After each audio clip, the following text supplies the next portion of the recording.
मी या ठिकाणी डॉक्टर श्री गणेश सवालागे सरांना विनंती करतो की त्यांनी आपल्या सर्वांना मार्गदर्शन करावं.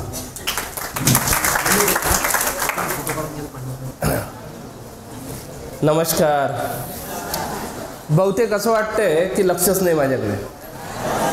अरे यवतमाळवासी आहात आपण, यवतमाळवासी आहात तर यवतमाळकरांसारखा नमस्कार आला पाहिजे. यवतमाळ सिटी ही कॉटन सिटी आहे, गरम आहे, ऊर्जावान आहे.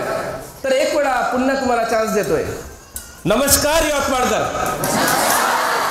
आताचा चांगला वाटते की पहिलेचा चांगला वाटते? मग आताची ऊर्जा चांगली आहे की तेव्हाची ऊर्जा चांगली होती? आत्ताची ना.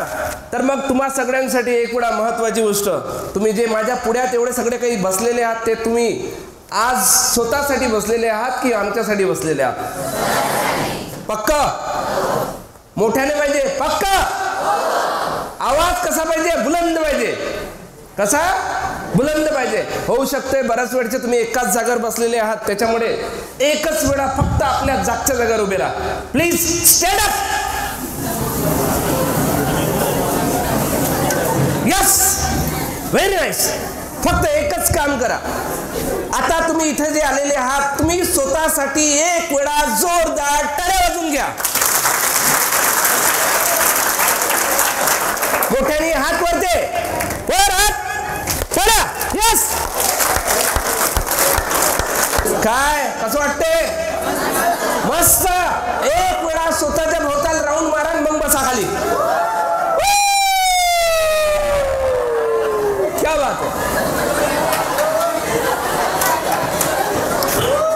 मजा आली असेल तुम्हा सगळ्यांना, एक उत्साह आला असेल प्रत्येकामध्ये.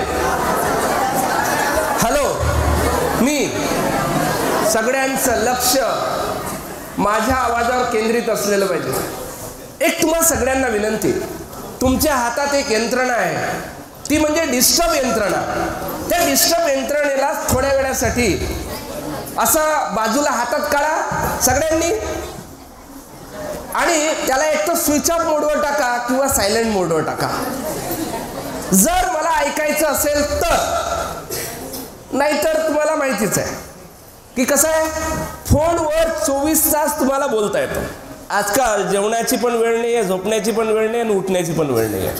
असो, तर आपण या ठिकाणी सगळेजण करिअर व रोजगार मार्गदर्शन मेळाव्यासाठी जमलेलो आहोत. तर आपल्या येथील महाविद्यालयाचे प्राचार्य वानखडे साहेब यांनी हा मंच, हा व्यासपीठ आपल्याला उपलब्ध करून दिला. त्यांच्यासाठी मनापासून एक वेळा जोरदार टाळ्या वाजून द्या. त्यानंतर आताच माझ्यापूर्वी येऊन गेलेले डॉक्टर विष्णू उकंडे साहेब, अध्यक्ष प्रेरणा बहुउद्देशीय सामाजिक संस्था यवतमाळ, यांनी पण तुम्हाला खूप चांगली माहिती दिली. आणि इथे बसलेला महिलांचा वर्ग, त्यांनी जो इथे स्वकष्टाने म्हणावं आणि त्यांच्या प्रेरणेने म्हणावं आणि जिद्दीने म्हणावं, आज त्यांनी प्रत्येक गावागावामध्ये जवळपास 100 महिलांचा क्लस्टर उभा करणं सुरू केलेला आहे. येणाऱ्या काळातले ते भावी आमदार आहेत, आजच सांगतो मी त्यांना. कारण आमदारकीसाठी काय लागतं? पब्लिक सब जानती है. मग पब्लिकसाठी काय करावं लागेल? काम करावं लागेल. जो व्यक्ती काम करेल त्याचा डंका असतो आणि त्याचंच नाव असतं. म्हणून विष्णू उकंडे सर येणाऱ्या काळात जेव्हा केव्हा उभं राहतील तेव्हा हे संपूर्ण महिला मंडळ तुमच्यासाठी काम करेल आणि बगर पैशाला काम करेल. कारण आजपर्यंत जो काही नेता आलेला आहे त्या नेत्यांनी काय केलेलं आहे? पैसा वाटून मतं खरीदलेले आहेत. परंतु हा माणूस पैसा वाटणार नाही, पण तुम्हाला कमावण्याची संधी देत आहे आणि त्या कमावण्याच्या संधीतूनच तुम्ही यांना निवडून देणार आहात. तर असे डॉक्टर विष्णू उकंडे साहेब, त्यानंतर आजच्या प्रोग्रामचे आयोजक प्रायोजक पब जाधव साहेब, आयुक्त सहाय्यक आयुक्त जिल्हा कौशल विकास रोजगार उद्योजकता मार्गदर्शक केंद्र यवतमाळ, यांच्या वतीने हा संपूर्ण प्रोग्राम चालू आहे. आज महाराष्ट्राचे माननीय मुख्यमंत्री व उपमुख्यमंत्री या दोघांचा पण वाढदिवस आहे. त्या वाढदिवसानिमित्त त्यांना वाढदिवसाच्या इथूनच शुभेच्छा देतोय मी.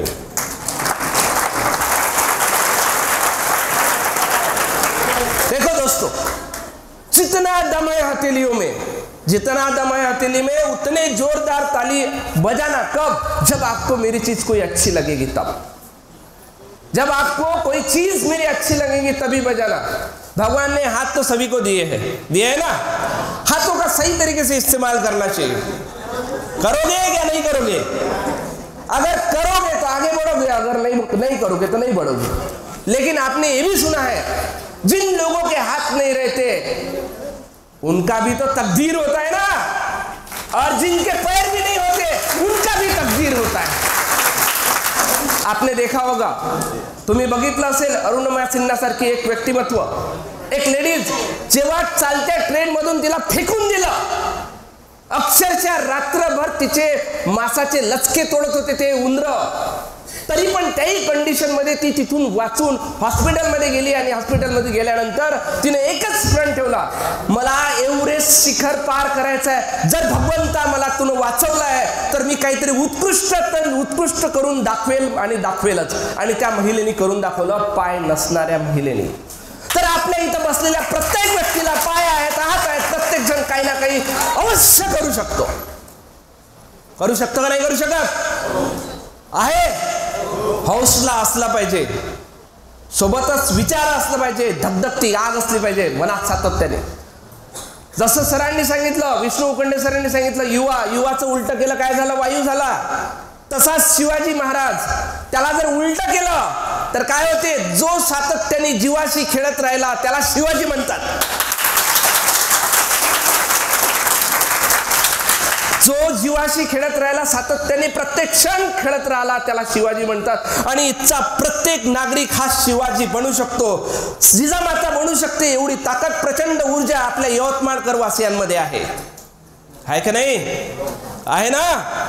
तर त्याच प्रेरणेसाठी आणि इथे आजच्या कार्यक्रमाला जे श्री दिनेश चव्हाण साहेब, जिल्हा समन्वयक, मुख्यमंत्री युवा कार्य प्रशिक्षण योजनेचे, त्यांनी इथं सगळ्यांची बसण्याची व्यवस्था केली। इव्हन मला माझा फॉलोअप घेतला त्यांनी, मी आलो पाहिजे इथे तुम्हाला मार्गदर्शन करण्यासाठी। त्यांची उत्कंठा होती की मी आलो पाहिजे, मी बोललो पाहिजे याच्यासाठी। तर त्यांनी मला इथं बोलावलं, आणलं, त्यासाठी त्यांच्यासाठी पण एक वेळा जोरदार टाळ्या।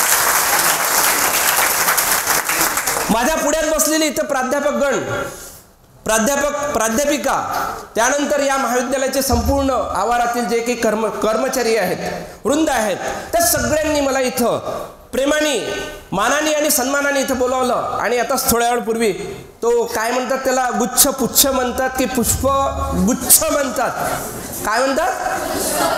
हा, त्याला पुष्पगुच्छ म्हणतात। पुष्पगुच्छ देऊन माझं स्वागत आणि सन्मान केला आणि तुम्ही माझ्या पुढ्यात बसलेले आहात, तुम्ही पण माझा सन्मान केला, त्याबद्दल मनापासून धन्यवाद व्यक्त करतो। महत्वाची गोष्ट, आज आपण इथे जमलोय कशासाठी? रोजगाराच्या वाटा। काय? रोजगाराच्या वाटा। करिअर व रोजगार मार्गदर्शन मेळाव्यामध्ये या संपूर्ण प्रणालीतर्फे मला बोलावण्यात आलं। तर माझं नाव doctor Ganesh Sawwalakhe, I am a clinical psychologist, VNGMC Yavatmal या ठिकाणी मी ॲज अ क्लिनिकल सायकोलॉजिस्ट होतो। आजच्या तारखेमध्ये मी एक उपक्रम राबवतोय। त्या उपक्रमाचं नाव काय माहिती है? लोग लिखते हैं अपने अपने दवाखानों पर दवाखाना, क्या लिखते हैं? दवाखाना। और मैं मेरे दवाखाने के नाम पर लिखता हूँ दवा ना खाना, ऐसा दवाखाना मेरा है। तुम्हाला असो बीपी, तुम्हाला असो शुगर, तुम्हाला असो थायरॉइड, कुठलाही आजार जरी असला तरी बगर औषधीनं त्याला रिपेअर करण्याची ताकद ठेवतो। त्याच्यासाठी काय करावं लागेल? नॉलेज घ्यावं लागेल। त्याच्यासाठी स्टेज वर जात असताना आपल्यामध्ये विचारांची सांगड सुद्धा जोडता आली पाहिजे मित्रांनो। तर आज रोजगाराच्या वाटा या अंतर्गत आणि सोबतच माझं यूट्यूबला डॉक्टर गणेश सव्वालाखे या नावाने चॅनल सुद्धा आहे, त्याला पण तुम्ही सगळेजण इच्छे जेवढे की बसलेले तेवढे सबस्क्राइब करू शकता, माझे व्हिडिओ सगळेजण बघू शकता। डॉक्टर गणेश सव्वालाखे एक ही नाम काफी आहे। सव्वालाखे टाकताना फक्त एवढंच टाकायचं SAWWALAKHE, सव्वालाखे। काही लोक लिहितात WV, SAWV, पण W लिहिले ना तर 4 V बसतात। किती बसतात? 4 V, म्हणजे 2 V आले, झाला एक W, आणि फक्त 2 V लिहिले तर काय होईल? मग वेटेज कमी होते। वेटेज कशाला कमी करायचं? आपल्या नावाचं वेटेज आपल्याच हाताला कमी नाही करायचं भाऊ। कारण TC वरची तारीख, जे जन्माची तारीख असते ते बदलू शकत नाही, पण विचारांची तारीख आपल्याला बदलवता येते. हा वेळ, हा काळ तुमच्या आयुष्यात कधीच येणार नाही आणि माझ्या आयुष्यात परत कधीच येणार नाही. त्याच्यामुळे मी मनापासून तुमच्या सगळ्यांचे धन्यवाद व्यक्त करतोय. आज तुम्ही मला इथे ऐकण्यासाठी माझ्या पुढ्यात बसलेले आहात. धन्यवाद. मित्रांनो, व्हिडिओचा पार्ट 2 नक्की बघा.